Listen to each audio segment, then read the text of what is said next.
le sort de ceux qui abusent de la compassion. Le sort de ceux qui abusent de la compassion.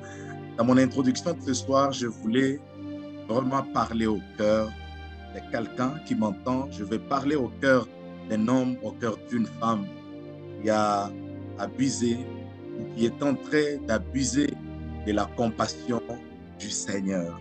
Et je crois qu'après cette prière, nous allons prier. Nous allons prier pour que le Seigneur nous fasse grâce afin que Dieu nous renouvelle encore ses bontés. Là où tu es, mon frère, ma sœur, aie la foi. Il est impossible de passer 2 minutes avec Dieu et rester le même. Je dis toujours qu'il y a des avantages qui sont liés à certains endroits. Lorsque je suis attaché à la présidence, par exemple, tout le monde sait que non, ces garçons-là travaillent à la présidence. Il y a une certaine notoriété que j'obtiens rien qu'à cause de ça.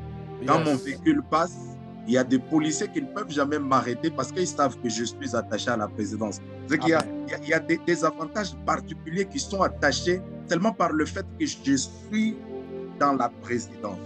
Ici, j'aimerais te dire que tu es dans la présence du roi de vie. Tu es dans la présence d'un Dieu créateur, un Dieu qui construit. Si la présidence des hommes peut octroyer des avantages aux hommes, à combien plus forte raison, toi qui es admis dans la présence de Dieu. Je déclare que tous les avantages liés à la présence de Dieu puissent s'attacher à ta vie au nom de Jésus. Amen.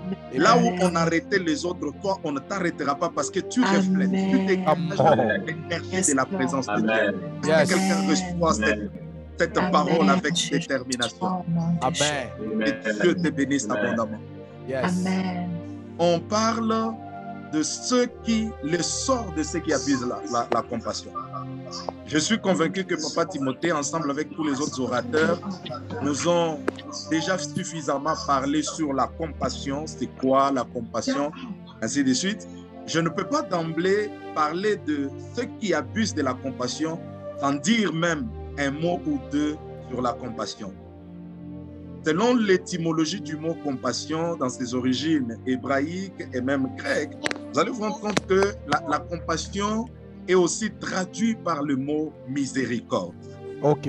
La compassion est aussi traduite par la bonté. Et avant de parler de n'importe quoi, j'ai aimé ce que Papa Timothée disait bientôt, vous devez savoir que la compassion fait partie de la nature de Dieu. Amen. Dieu est compatissant. Yes. Il marche avec la miséricorde. Yes. Et la Bible dit que la bonté de Dieu se renouvelle chaque matin. Chaque matin. Amen. Et la Bible dit que notre Dieu est riche en bonté. Il est riche en bonté. Il est riche en miséricorde. La richesse des hommes dans ce monde s'estime en termes de choses que les gens possèdent. L'argent, les maisons et toutes ces choses. Mais on dit de Dieu qu'il est riche en bonté. Il est riche en miséricorde. C'est-à-dire que la richesse de Dieu, c'est la bonté. Et les riches de ce monde, quel que soit le degré de leur richesse, ils ne peuvent pas distribuer les richesses à tout le monde. Mais la Bible dit de Dieu que ça, il est riche en bonté et il renouvelle sa bonté chaque matin. Imagine que depuis que tu es né, l'âge que tu as aujourd'hui, chaque matin, Dieu renouvelle sa bonté sur toi. Yes. Je ne sais pas si quelqu'un comprend. Et quand la Bible dit que ça se renouvelle chaque matin, c'est un acte automatique. Même si tu n'as pas prié, même si tu n'as pas jeûné, dès que tu te réveilles le matin, la bonté de Dieu se renouvelle. Je déclare ce soir que Dieu te renouvelle ses bontés au nom de Jésus-Christ. Au nom de Jésus. Ne te sens jamais seul. Ne te sens jamais abandonné. Ne te sens jamais oublié. Même si tu n'as pas le travail, même si tu n'as pas l'argent, même si tu n'as pas ce que ton cœur désire. Mais quand tu te réveilles le matin, dès que tu vois le soleil, dis waouh, gloire à Dieu, parce qu'il y a une bonté qui vient de se réveiller. Yes. Amen. Que le Seigneur Dieu vous renouvelle ses bontés au nom de Jésus. Amen. Au nom de Jésus. Amen. Et vous allez vous rendre compte que dans toute la vie de Christ, Papa Timothée, Jésus a manifesté la compassion envers le malade, envers le pauvre, envers des gens qui passaient des moments difficiles. Jésus a manifesté cette miséricorde. Vous allez voir par exemple lorsqu'il va à la piscine de Bethesda. Bethesda qui fait tout simplement maison de miséricorde.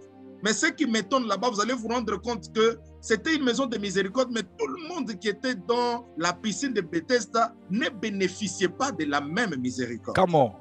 Parce qu'il y avait des conditions telles que quand l'ange descend, il agite de l'eau, la personne qui s'est jetée, la première, c'est elle qui était guérie. Là, je me dis, mais pourquoi on appelait ça maison de miséricorde? Parce que quand il y a la miséricorde, il y a la notion de la grâce. C'est-à-dire que je ne force rien, j'obtiens tout par grâce. Comment? Vous voyez que ces gens étaient dans la maison de miséricorde sans vivre réellement la miséricorde. Comment? La guérison était réservée aux plus forts. Deuxièmement, la guérison était réservée au moins à ceux qui avaient les leurs, qui pouvaient les aider à les transporter et les jeter dans l'eau. Ok. Mais quand la vraie miséricorde arrive, parce que la miséricorde, ce n'est pas seulement un nom. La miséricorde, c'est une personne. Et cette personne s'appelle Jésus de Nazareth. Oh my God. My God. Lorsque la vraie miséricorde arrive, elle trouve cet homme assis depuis 38 ans. Et il lui demande, mais veux-tu être guéri?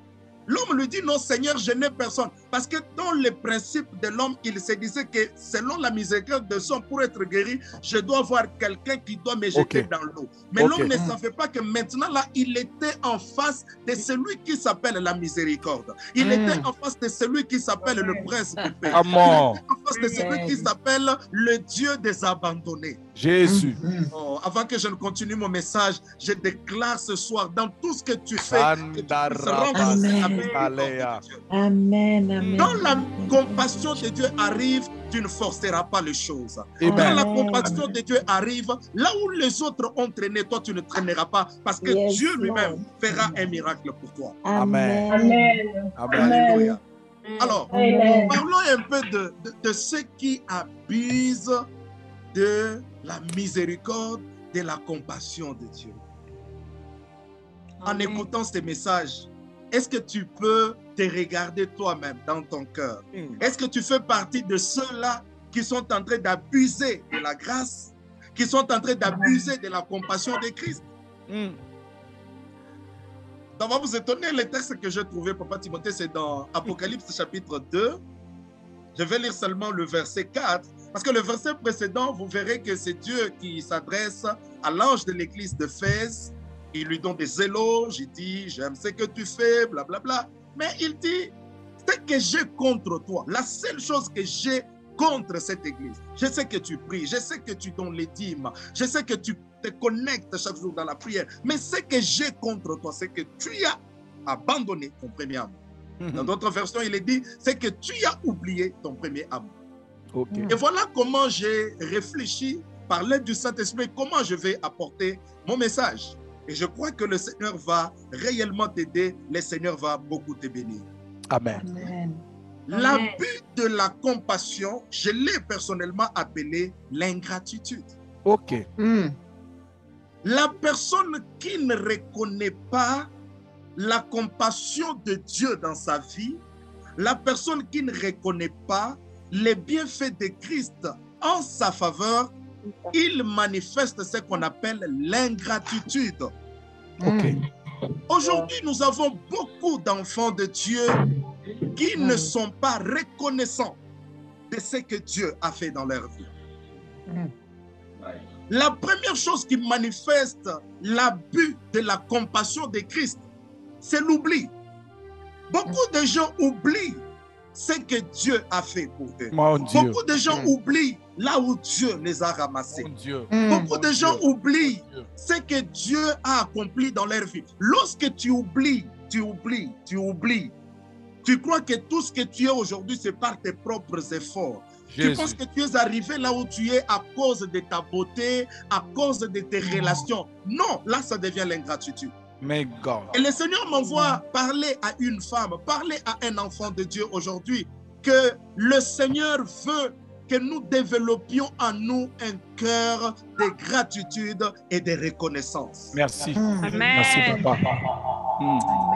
Il y a des choses que Dieu ne descendra jamais au ciel pour faire, mais il passera toujours par des hommes pour nous bénir. Il utilisera toujours des instruments qu'il a établis pour nous faire du bien.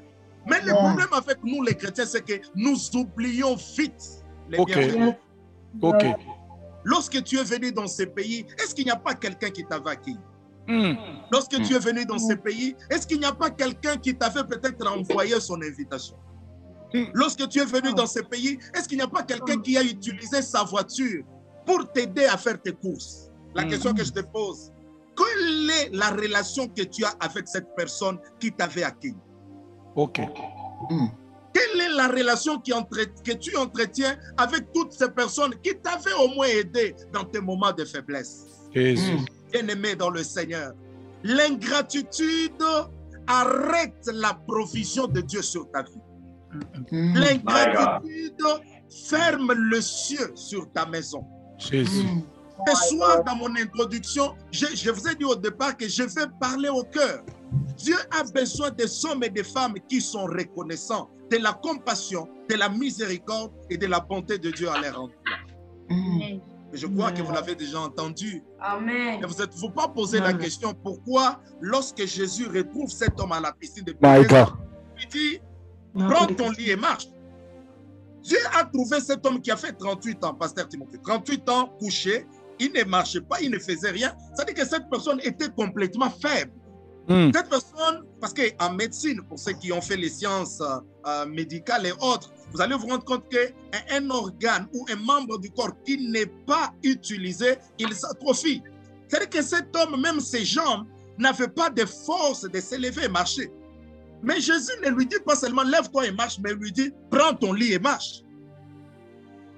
Est-ce que tu t'es posé la question pourquoi Jésus demande à ces messieurs de prendre son lit, malgré son état de santé, malgré la faiblesse de ses jambes? Mais pourquoi Christ lui demande-t-il de porter son lit et marcher? Je peux donner des raisons. La première raison, c'est ce que nous prêchons toujours. Jésus voulait lui faire voir que je te donne maintenant l'autorité sur ce qui t'avait porté. Pendant plusieurs années, les lits te dominaient, ainsi de suite. Maintenant là, les choses, tu peux les porter au-dessus aujourd'hui. Ça, c'est la première version. C'est-à-dire que lorsqu'on rencontre la miséricorde, Christ peut faire que les choses sur lesquelles ta vie était liée, ta vie était dominée, le Seigneur peut changer des transferts. Le Seigneur peut faire un transfert. Les choses, et toi aussi, tu les domines. Yes. J'ouvre une parenthèse. Il y a des gens qui t'ont aidé. L'état arrivera où tu les aideras aussi. Merci. L'état arrivera où tu les prendras aussi en charge. Come on. Alors, la deuxième version, pourquoi Jésus demande à cet homme de prendre son lit et marcher, c'était comme pour lui dire, pendant que tu n'avais personne pour t'aider, parce que toi-même de ta bouche, tu n'as dit, je n'ai personne pour m'aider. Et quand j'essaye d'aller dans la piscine pour me jeter, quelqu'un d'autre s'en va avant moi. Jésus voulait lui dire, de la même manière que tu n'avais personne pour t'aider là, mais tu avais au moins ton lit ici. Tout le monde t'avait abandonné, tout le monde t'avait délaissé, mais le lit était resté avec toi. Sur ces lits, tu as pissé, sur les lits, tu as fait toutes les bêtises. Le lit ne t'avait jamais abandonné. C'est pourquoi Jésus lui dit maintenant, lève-toi. C'est vrai que maintenant tu peux marcher, mais n'oublie pas la compassion. N'oublie pas le lit qui t'a transporté pendant tes moments de faiblesse. Jésus. Amen. Jésus. Bien-aimés dans le Seigneur, je suis venu vous parler de tout mon cœur. Souvenez-vous des bonnes choses. Souvenez-vous que le Seigneur a accompli dans votre vie. N'oubliez pas les lits qui vous ont porté. Comment? Il y a des gens qui ont payé ta dot. Il y a des gens qui t'ont assisté pendant que tu étais malade. Il y a des gens qui ont payé tes minervales. Ces gens, ce sont des lits qui t'ont porté. Pendant que ta famille t'avait abandonné, il y avait un lit de compassion qui t'avait porté. Le Seigneur m'envoie te dire ce soir, n'oublie pas les lits. Amen. Lève-toi, marche, oui. Tu vas te marier, tu vas avancer, mais avance avec les lits qui t'a porté. Amen. Jésus. Maintenant que tu marches, maintenant que tu as ton work permit, maintenant que tu as ta Mercedes, maintenant que tu as tout, à un certain moment, lorsque tu rentres dans ta maison, regarde un peu le lit là. Regarde le lit ramassé. Lorsqu'on est reconnaissant envers Dieu, on développe en nous un cœur d'adorateur. Mon Dieu, mon Parce Dieu, qu'à un certain mon moment, Dieu. je me mets, je dis, aujourd'hui j'ai une maison. Aujourd'hui, on m'appelle pasteur Timothée. Aujourd'hui, j'ai une femme. Aujourd'hui, j'ai une famille. Mais quand je rentre 5 ans en arrière, qu'est-ce que j'étais? Quand je rentre 10 ans en arrière, où j'étais? Jésus. Il y a des gens qui n'avaient même pas de compte bancaire. Il y a des Amen, gens papa. qui n'avaient même pas un téléphone. Il y a des gens qui mangeaient les maïs et les arachides, ils le mettaient dans la poche parce qu'ils n'avaient pas de moyens de transport. Mais le Dieu de la Bible t'a ramassé dans la rue, il t'a ramassé dans la brousse, il t'a ramassé du néant et il t'a amené là où tu es. À un certain moment, n'abusons pas de la confiance de Dieu. Soyons reconnaissants et disons, Seigneur, Amen. ce que tu as fait. Amen. Amen. Je ne sais pas si Dieu est en train de parler à quelqu'un aujourd'hui. My God, my God. Frères et sœurs, l'ingratitude n'est pas la nature de Dieu. Ce n'est pas la nature. Jésus, Je vous Jésus. exhorte. C'est ça mon introduction d'aujourd'hui. Je veux seulement que, parce qu'à un certain moment, nous demandons. Mais il y a un certain moment où on doit s'arrêter et dire, ah Seigneur, Oh, jusqu'ici, je peux dire Ebenezer. Je peux dire Ebenezer. Amen, Amen, Amen. Amen.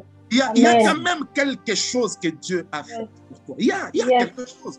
Parce qu'il y a des moments, tellement qu'on passe de moments difficiles, on a comme l'impression que Dieu ne nous aime pas, Dieu ne nous aide pas. Je connaissais même une femme qui dit, papa, vraiment Dieu m'a déçu, Dieu m'a déçu. Je suis sûr que Dieu t'a déçu.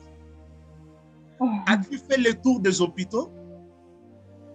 As-tu vu combien de femmes sont connectées aux bonbonnes? C'est-à-dire que si on te connecte, elle ne sait pas respirer même 2 minutes. As-tu fait le tour des hôpitaux pour voir combien sont décédés aujourd'hui même? Tu sais combien? Tu sais combien de corps on a menés dans la chambre froide aujourd'hui?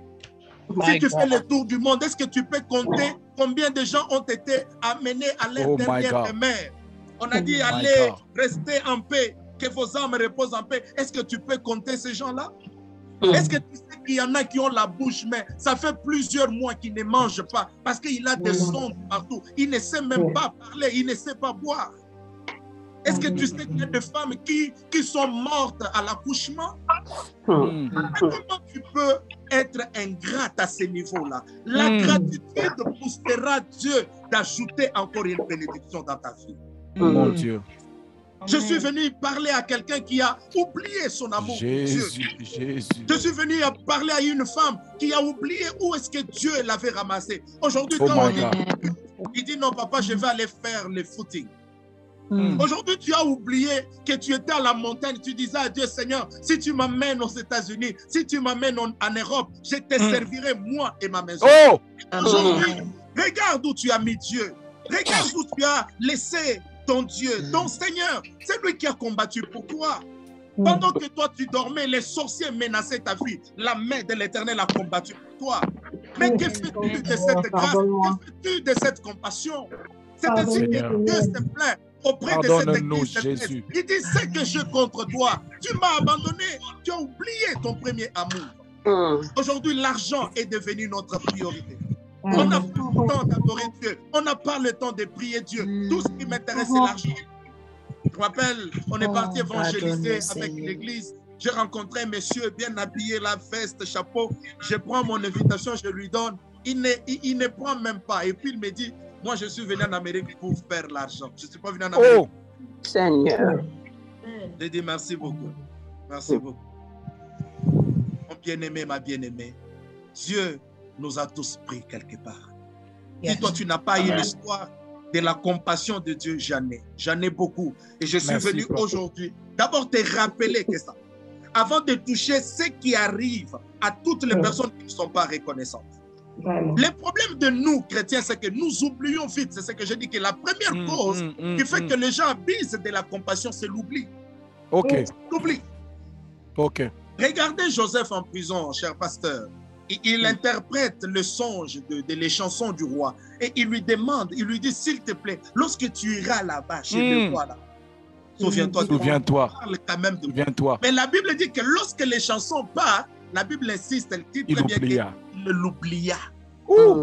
C'est ça la nature des hommes. Les gens qui abusent de la compassion, la première caractéristique, c'est qu'ils sont prêts à oublier vite, Avant de parler de la compassion des hommes et tout, aujourd'hui, je voulais d'abord parler de Dieu, de ce que Dieu a fait pour toi, de ce que Dieu a accompli dans ta vie, de la compassion de Christ pour toi. Et tu as tout intérêt de lui être reconnaissant. Tu as tout intérêt de le servir de tout ton cœur. My God. Le monsieur est parti, il a oublié. Il a oublié qu'il y avait quelqu'un. S'il n'avait pas interprété mon songe, je n'arriverais pas là où je suis allé. J'aime toujours dire, il ne faut jamais fermer une porte quand Dieu ne l'a pas encore fermée. Merci. Yes. My Et il ne God. faut jamais jeter une clé d'une porte que Dieu a ouverte pour toi sans que lui-même ne l'ait fermée. Parce que la porte par laquelle tu es passé, demain, tes enfants peuvent passer aussi par là. Amen. Mais Amen. lorsqu'on God. abuse de la compassion, pasteur, beaucoup de gens ont difficile à demander service aux gens seulement parce qu'ils ont abusé de la compassion. Jésus. Aujourd'hui, tu ne sais pas Tony. revenir par le chemin que tu t'es passé parce que tu as tout gâché. Il y a des gens qui ont fermé toutes les portes que Dieu leur avait ouvertes. Maman, tant que Amen. Dieu n'a pas fermé, ne ferme pas. Amen. Tant que Dieu n'a pas dit que c'est fini, ne dis pas que c'est fini. Maintenant, Oh là, non. je peux me débarrasser. Non! Il y a toujours des personnes que Dieu mettra sur ton chemin pour te faire du bien, pour te bénir, pour te Amen. relever et pour t'assister dans ce que tu fais. Mais tout ce que Dieu nous demande, c'est que soyons reconnaissants. N'abusons Amen. pas de la Amen. confiance, n'abusons pas de la miséricorde que Dieu témoigne à notre faveur. Un autre exemple, c'est les 10 lépreux. Ils avaient la lèpre, ils étaient indexés dans la société, ils ne pouvaient pas vivre en public. Ils voient le Seigneur, Jésus les guérit. Et la Bible dit, les 9 sont partis, ne sont jamais revenus. Ils ont oublié que nos corps étaient malades. On ne pouvait pas porter les habits tranquillement. Mais parce qu'ils ont vu qu'ils sont guéris, ils ont abusé de la compassion de Christ. Oh. Ils ont oublié que si nous sommes devenus purs, c'est parce que Christ nous avait purifiés. Imaginez-vous, sur 10, il n'y a eu qu'un seul. Il n'y a eu qu'un seul. Il te dit, non Seigneur, Abus. moi je dois rentrer. Ça, c'est un message pour dire que même le monde dit que la gratitude n'est pas de ce monde. Beaucoup de gens ont difficile de reconnaître les bienfaits de Dieu, de reconnaître les bontés de Dieu. Je termine avant que nous prions avec une histoire dans les livres d'Exode. Il y a eu un homme qui a fait beaucoup du bien à ces pays, pasteur. C'était un étranger. Mais la Bible dit, je ne sais pas si vous avez déjà médité ça, la Bible dit qu'il s'éleva un nouveau roi qui n'avait pas connu Joseph. Et il commença à maltraiter toute la génération de Joseph. Seulement parce qu'il n'avait pas connu Joseph. Moi, je me suis posé la question. Joseph était premier ministre en Égypte. Merci. Comment un roi arrive, mais il ne connaît rien de quelqu'un qui a été premier ministre? Impossible. Impossible. Même s'il avait oublié, l'histoire du pays pouvait lui en parler. Yes. Mais la Bible dit qu'il oublia. Et il commença à maltraiter la postérité de Joseph, oubliant tout ce que Joseph avait fait. Maman, tu peux prier, tu peux parler en langue, mais si tu n'es pas reconnaissante, si tu n'es pas reconnaissant, bien-aimé, tu te fermes de portes. Tu te fermes Mon Dieu. de portes, tu te fermes. Et il y a des hommes, il y a des femmes ce soir qui peuvent ouvrir leur cœur, qui peuvent s'humilier devant Dieu et lui dire, Seigneur, ce soir, nous ne venons pas d'abord te demander, mais nous voulons d'abord te dire merci pour ce que nous avons déjà reçu de toi. Nous voulons d'abord seulement être reconnaissants de la compassion que tu nous as manifestée. Moi qui vous parle, je ne sais pas si je l'avais dit autrefois. Moi, ça m'est arrivé un jour, je suis tombé gravement. Je dis bien gravement malade. Gravement, à Lubumbashi.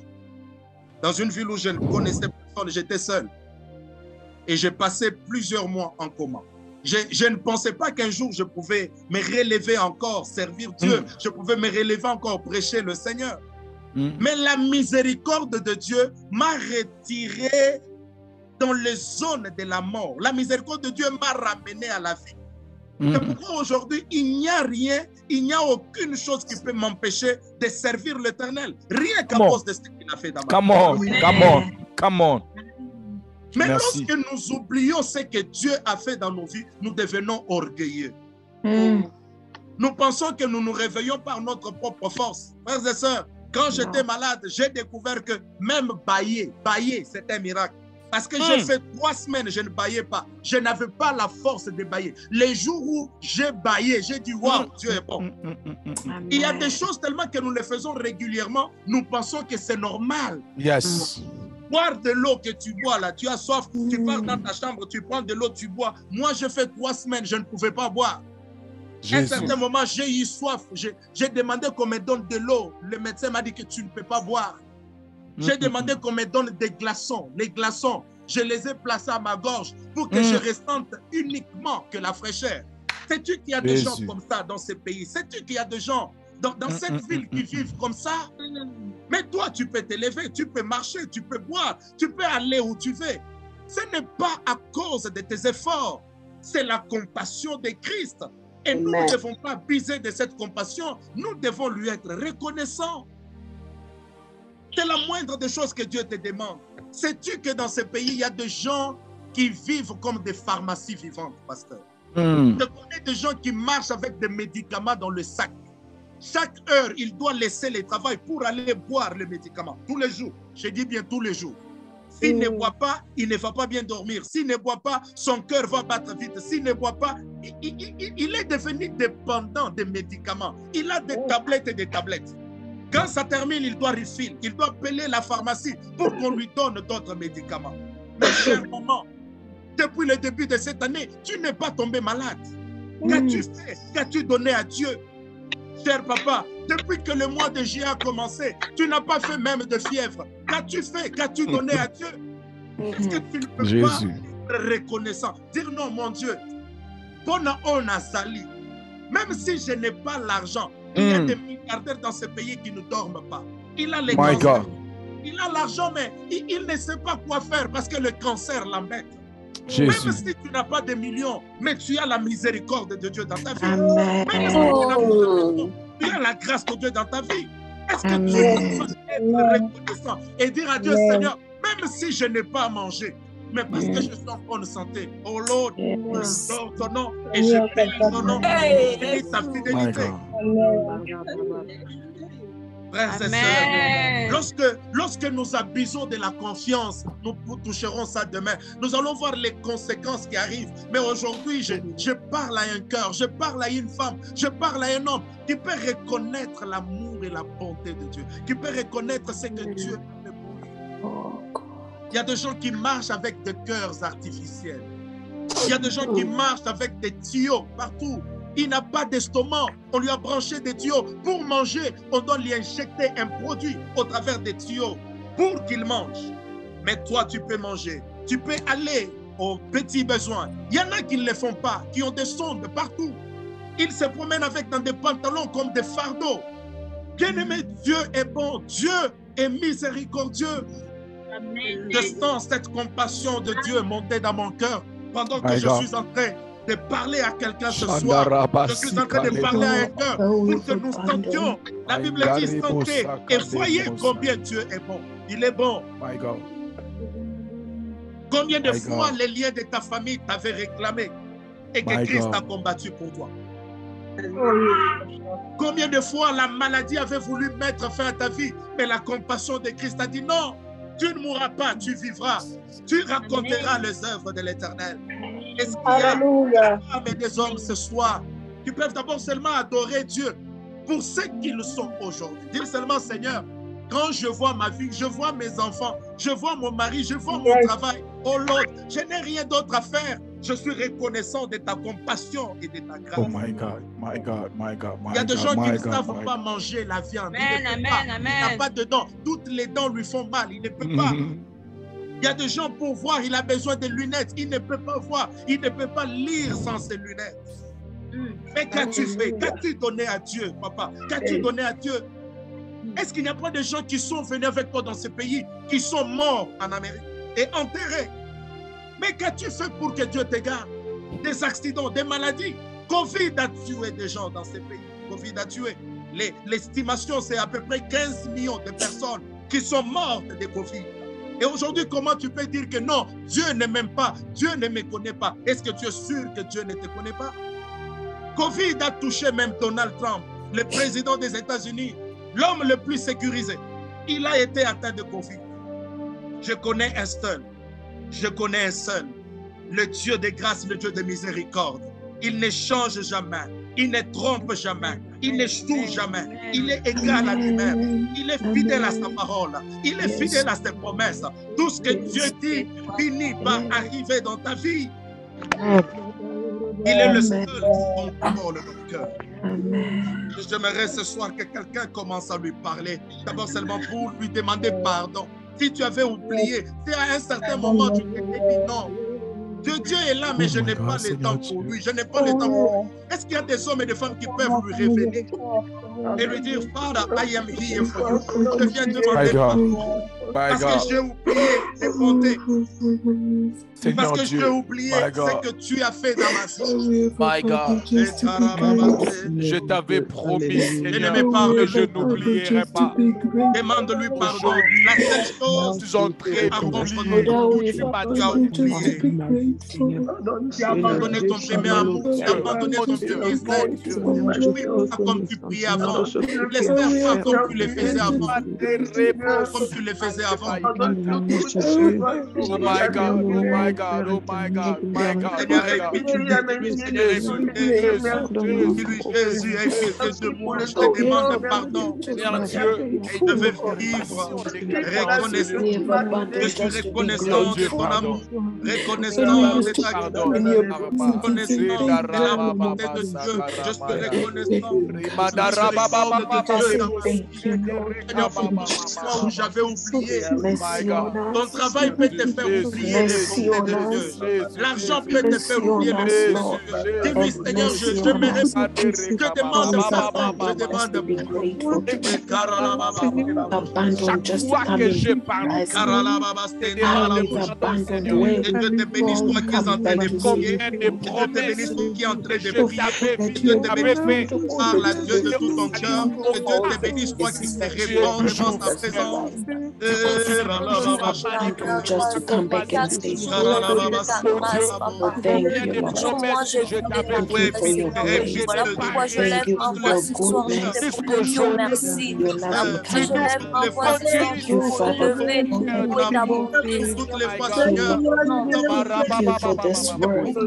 Thank you, Father, because your it is your mercy that brings us together. Oh, Seigneur, si encore pour qui nous amène encore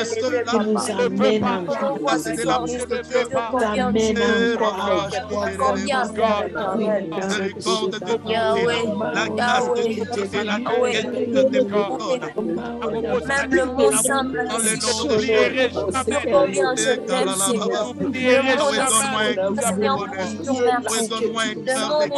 Pas pour me dire merci, Seigneur, parce que tu as tellement fait dans ma vie. Et tu as tellement fait dans ma vie. Je me sens de